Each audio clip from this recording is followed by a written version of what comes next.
necə hazırlandığını bilmirdin, amma dadını bilirdin. Bunun için lazım olanları birini geçen karıştırırsan, resepti aşağıda tam yazacağım. Yaxşıca yoğrulduqdan sonra qoyursunuz belə kənarda bir balaca dincəlir, bir yarım saat kimi belə deyək.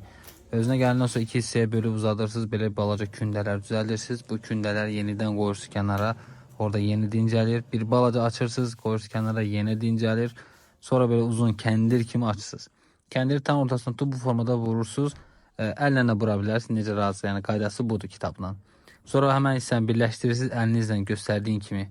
Bunu belə deyək, halqa var şəkildə düzəldirsiniz, qoyursunuz biraz dincəlir. Sonra bəkməzi suya, ardınca da küncütə boyursunuz, qoyursunuz kənarda bir 5-10 dəqiqə gözləyir. Gözləyəndən sonra 180 dərəcə fırında bişirirsiniz.